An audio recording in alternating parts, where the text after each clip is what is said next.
प्रिय विद्यार्थियों, आज हम अंग्रेजी व्याकरण की मूलभूत इकाई सेंटेंस का अध्ययन करते हैं। डियर स्टूडेंट्स, यह टॉपिक अंग्रेजी व्याकरण की बेसिक टॉपिक्स में से एक है और इसके ज्ञान के बिना हम आगे नहीं बढ़ सकते हैं। Let's get started. सेंटेंस। विद्यार्थियों, सेंटेंस का अर्थ होता है वाक्य। इसकी सीधी सी परिभाषा है, जैसा कि जो हम हिंदी व्याकरण में देखते हैं, डेफिनेशन, परिभाषा।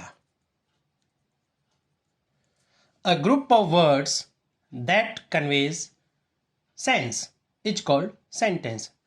शब्दों का एक ऐसा समूह जो कि सार्थक अर्थ बताता है, वाक्य कहलाता है। शब्दों का ऐसा गुच्छा अथवा समुच्चय जो कि सार्थक अर्थ प्रदान करता हो, ऐसे समूह को ही वाक्य कहते हैं। 5 प्रकार के वाक्य होते हैं। किस आधार पर? अर्थ के आधार पर, शब्द क्रम के आधार पर और उद्देश्य के आधार पर। प्रिय विद्यार्थियों, देखते हैं हम वाक्य का जो वर्गीकरण है, अर्थ के आधार पर, शब्द क्रम के आधार पर और उद्देश्य के आधार पर। जब हम इस प्रकार से वर्गीकरण करते हैं तो यह वाक्य 5 प्रकार के होते हैं। यह वर्गीकरण, यह क्लासिफिकेशन वर्ल्ड वाइड एक्लेम्ड है। अंग्रेजी जिस देश की राष्ट्रीय भाषा है, इंग्लैंड, ब्रिटेन या जिसे हम यूके भी कहते हैं, वहाँ के विद्वानों द्वारा जो सर्वमान्य यह वर्गीकरण दिया गया है, यह है 5 प्रकार के वाक्य होते हैं अंग्रेजी व्याकरण में। अर्थ के आधार पर, शब्द क्रम के आधार पर और उद्देश्य के आधार पर। Number 1 kind of sentence is called assertive sentence, या जिसे हम डिक्लेरेटिव भी कहते हैं। यह हम इसे साधारण वाक्य भी समझ सकते हैं अथवा विधि सूचक। देखिए, असर्टिव असर्ट से बना है, घोषणा करना। डिक्लेरेटिव डिक्लेयर, घोषणा करना, सूचना देना, गिविंग सम इंफॉर्मेशन, इंफॉर्मेशन, सूचना, कुछ भी डेटा, इन्फो देने के लिए साधारण वाक्य, जिसकी पहचान क्या है कि शुरुआत किसी न किसी कर्ता से होती है, सब्जेक्ट जो कि है डूअर, कर्ता। यह सामान्य रूप से संज्ञा अथवा सर्वनाम हो सकता है। और वाक्य का अंत फुल स्टॉप, जिसे हम डॉट कहते हैं, बिंदु, बिंदी, हिंदी में पूर्ण विराम। यहाँ इसकी विशेषता है कि यह assertive sentence, A means assertive sentence, is equal to P plus N. विद्यार्थियों, पी का तात्पर्य है पॉजिटिव, कि असर्टिव सेंटेंस के 2 रूप हो सकते हैं, एक तो सकारात्मक और एक नकारात्मक, नेगेटिव।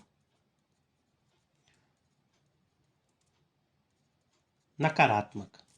यहाँ एक बात ध्यान देवें, पॉजिटिव का एक पर्यायवाची है अफर्मेटिव। कई बार विद्यार्थी कंफ्यूज हो जाते हैं अफर्मेटिव और असर्टिव में, जबकि अफर्मेटिव सिर्फ पॉजिटिव का ही पर्यायवाची है।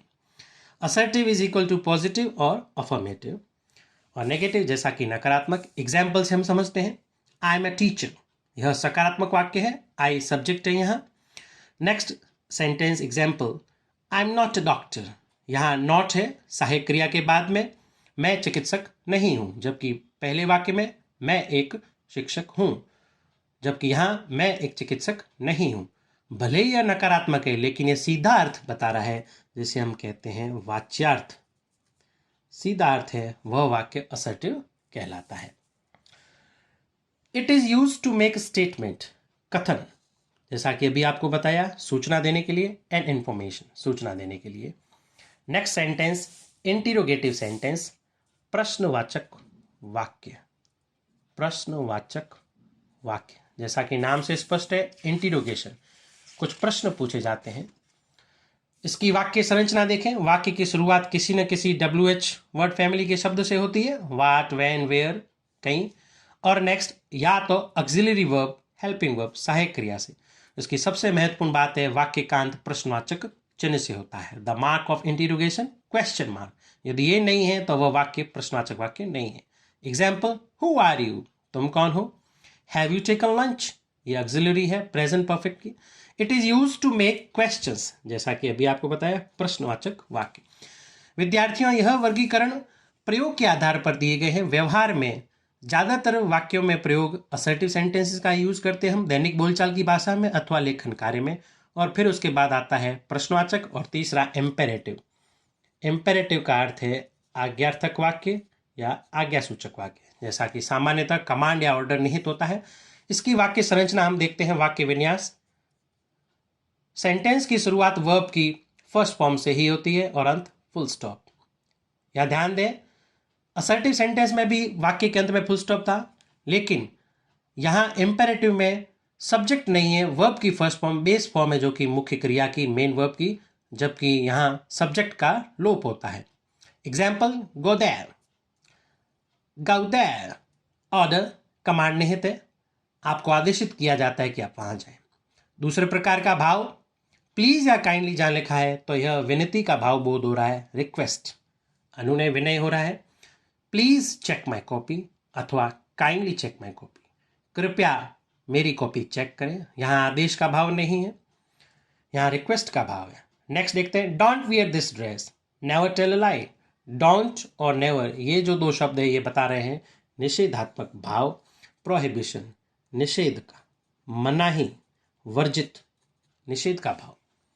यह परिधान मत पहनो, झूठ मत बोलो, कभी नहीं, नेवर।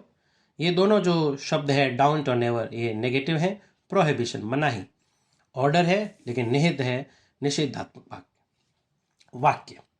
इट रिवील्स यह प्रदर्शित करते हैं ये प्रकार के वाक्य जो इंपेरेटिव सेंटेंस होते हैं। एक्सप्रेशन ऑफ ऑर्डर मूलतः आदेश की भाव है। नेक्स्ट चौथे प्रकार का वाक्य एक्सक्लेमेटिव सेंटेंस या जिसे हम एक्सक्लेमेटरी सेंटेंस भी कहते हैं। विस्मयादि बोधक, विस्मयादि बोधक, जैसा कि नाम से स्पष्ट है अचानक आया हुआ भाव विस्मय। इस वाक्य विन्यास में देखें, वाक्य की शुरुआत किसी न किसी इंटरजेक्शन से होती है। इंग्लिश लैंग्वेज में कई सारे इंटरजेक्शन है, हुर्रे, अलास, ब्रावो, ओ, इस तरीके से। और वाक्य का अंत खड़ी पाई और बिंदी जिसे विस्मयादि बोधक चिन्ह कहते हैं, द मार्क ऑफ एक्सक्लेमेशन, खड़ी पाई और बिंदी। It conveys sudden strong, sudden देखिए अचानक, मजबूत कोई इमोशन है, भाव है और फीलिंग। हुर्रे यहाँ खुशी उल्लास का भाव है। I got leave from the class, मुझे छुट्टी मिल गई। ब्रेवो शाबाश, शाबाशी। यू हैव डन वेल, बहुत अच्छा किया तुमने। अलास दुख का भाव है, I lost my purse. Next अंतिम प्रकार का वाक्य ऑप्टेटिव सेंटेंस, ऑप्ट से बना है। ऑप्ट का अर्थ है चाहना, कामना। यह सेंटेंस है कामना सूचक वाक्य। मे गॉड ब्लेस यू, वाक्य की शुरुआत मे मॉडल से और अंत एक्सक्लेमेटिव मार्क से। यहां ध्यान दें, एक्सक्लेमेटिव सेंटेंस में शुरुआत इंटरजेक्शन से होती थी, जबकि यहां मे मॉडल से। मे गॉड ब्लेस यू आशीर्वाद। इट रिफ्लेक्ट्स प्रे, प्रार्थना का भाव निहित होता है। इच्छा, कामना, लालसा और आशीर्वाद। ब्लेसिंग्स कर्स भी साथ में हो सकता है। हमारी मनोकामना को जो अभिव्यक्त करते हैं, ऐसे प्रकार के वाक्य ऑप्टेटिव सेंटेंस होते हैं। प्रिय विद्यार्थियों, यह जो टॉपिक है यह बेसिक है इंग्लिश ग्रामर में। और इस कालांश के बाद, इस वीडियो के बाद, जब आप पहचान कर सकते हैं कि लिखा हुआ वाक्य अथवा बोला हुआ वाक्य कौन से प्रकार का वाक्य है, इन पांचों में से हो सकता है, तब आप आगे प्रशस्त हो सकते हैं। हमारा जो कि दूसरी इकाई है, मूलभूत इकाई, हमारी टेंस में आगे बढ़ सकते हैं। धन्यवाद।